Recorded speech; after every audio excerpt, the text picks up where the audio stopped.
You know what the strange thing about friendship is? You rarely understand its value while you're living in it. Most of the time, it just feels normal. You hang out, waste time together, make some silly jokes, fight over meaningless things, and then repeat the same thing the next morning. Like nothing even happened. And maybe that's why shows like Friends hit so differently. Because underneath all the comedy, the relationships, and the chaos, it quietly tells you what having people in your life actually feels like. And honestly, that's what Friends has always been for me. Sure, people remember the show because of Ross and Rachel, the breakups, the iconic dialogues, the jokes, and everything else. But for me, it was never about just that. In fact, sometimes I even get frustrated watching Ross and Rachel. Just either get back together or move on properly, man. Stop making everybody suffer with you. But beyond all that drama, there's something deeper inside the show that always stayed with me. And it's not really about romance, it's about belonging. Because friendship, real friendship, is a lot more than we usually make it out to be. A friend isn't just someone you hang out with on weekends or go out drinking with. It's not just somebody you send memes at 2 am. A real friend is that one person around you whom you can completely be yourself without consistently worrying about being judged. The one person you roast the most but also trust with your most embarrassing secrets. And no, friendship isn't some dramatic movie moment where your friend bursts through the floor during a shootout and saves your life. Real friendship is much quieter than that. It's calling somebody at 2 in the morning because your car broke down somewhere and knowing they will answer. It's sitting silently next to someone after a terrible day and somehow feeling lighter without even talking properly. It's having somebody around who makes life feel a little less heavy. And weirdly enough, Friends capture that feeling beautifully. When you watch the gang sitting around in Monica's apartment doing absolutely nothing important, it reminds you how meaningful ordinary moments become when you're with the right people. Half the time, they aren't even doing anything productive. They are just existing around each other, teasing each other, eating food, talking nonsense. And yet, those are the moments that make the show feel alive. And honestly, it reminds me a lot of my own friends. I've had different groups over the years. At one point, the number was pretty large. And now, it has come down to two really close people. Because I don't think it's about how long your contact list is. It's about how many of them you genuinely call when life gets difficult. And no, they'll still pick up. I remember me and my friends used to go to the lake during weekends. And the funny thing is, most of us didn't even know how to swim properly. And somehow, we would still jump into the water, drag each other in, and have fun like complete idiots. And now when I think about it, it seriously sounds dangerous. Anything could have happened. But that's the strange confidence friendship gives you when you're young. You genuinely believe nothing bad can happen to you because your people are around you.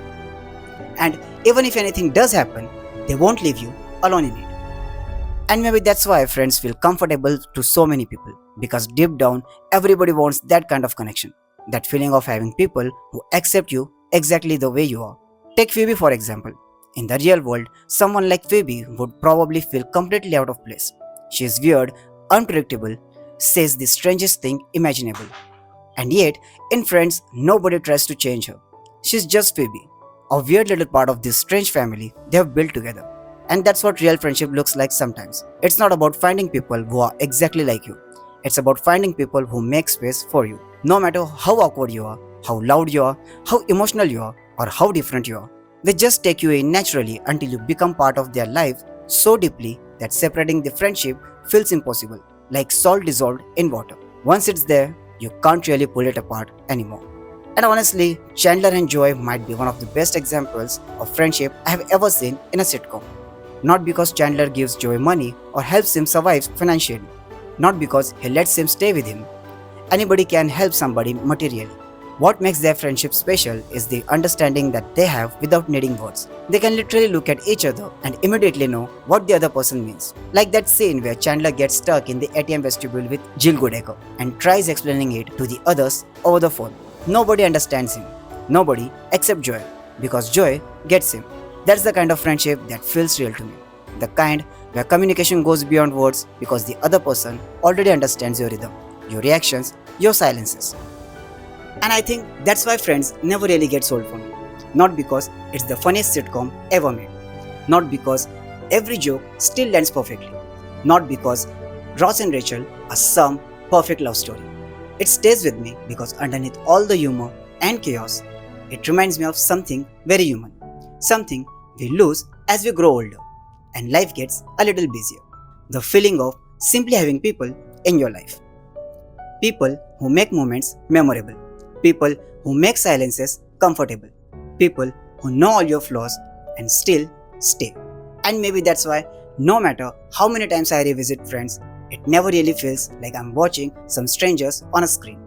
It feels like I'm revisiting a time in a life where connection felt simpler, warmer, and a little less lonely. And maybe that's what the show was really trying to tell us. That at the end of the day, life gets a lot easier when you have someone to share it with. And now I'm curious, is there a show that feels like home to you? Drop the name in the comments. I would genuinely love to know about it. And if you enjoy honest conversations about movies and TV shows, maybe consider subscribing.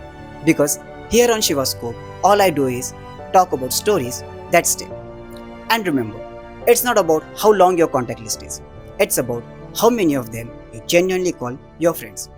Until next time, stay happy and curious.